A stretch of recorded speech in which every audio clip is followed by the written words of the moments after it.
copper, they've got aluminium.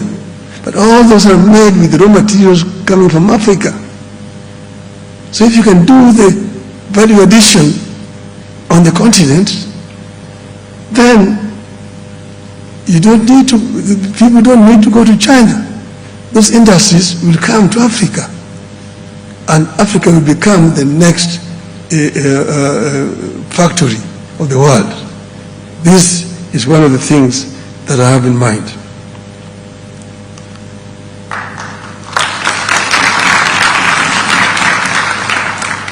This unity has undermined our ability to mobilize our resources, to catalyze the collective dreams of the continent's citizens. Africa's unity is therefore sacred to me. We must return unity to the top of our priorities as Mwalimu Nyerere and Nkrumah did. Without unity in a fast consolidating and changing world, Africa will continue to be marginalized, exploited and irrelevant. It is why today I ask you, ladies and gentlemen, to open your minds to a new Africa.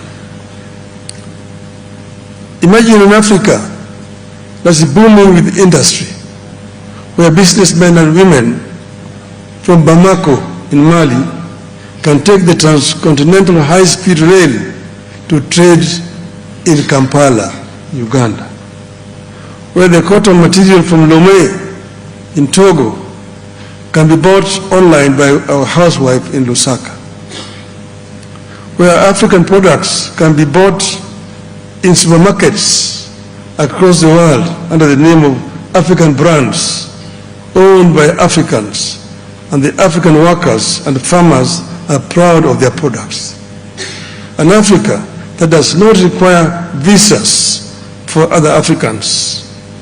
An African men and women who do not climb on a rickety boat or in an airplane cargo hold, risking their lives to go to greener pastures.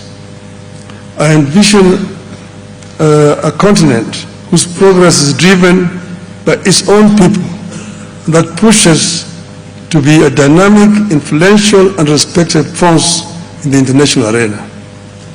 And here, again, the barriers which we place on ourselves. My friend Aliko Dangote, one of the most prominent African businessmen, tells me, Raila, it's so difficult to do business in Africa. I need 35 visas to travel across the African continent. Yet my French competitor does not need any visa. The French passport can go to all African countries. How then can you compete? How can you benefit by being African? You're being punished because you're an African. These are some of barriers which make us look just stupid.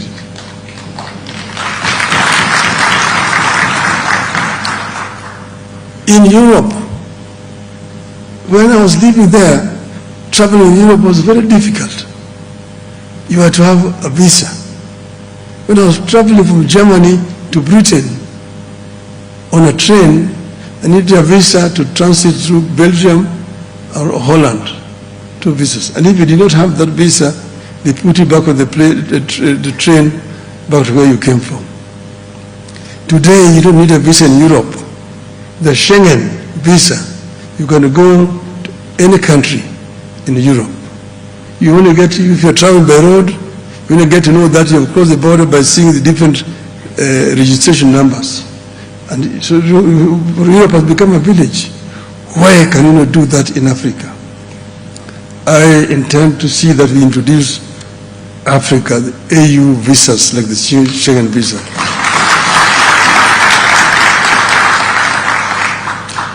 So my leadership at the AU will not be one of the same rhetorics where people meet a few times a year and return to their enclaves. My leadership will be pegged on the dreams of our forefathers who expected that by now Africa would roar in one united voice. So here, we know, every year there's a General Assembly here. The jets come, land, and they move in here.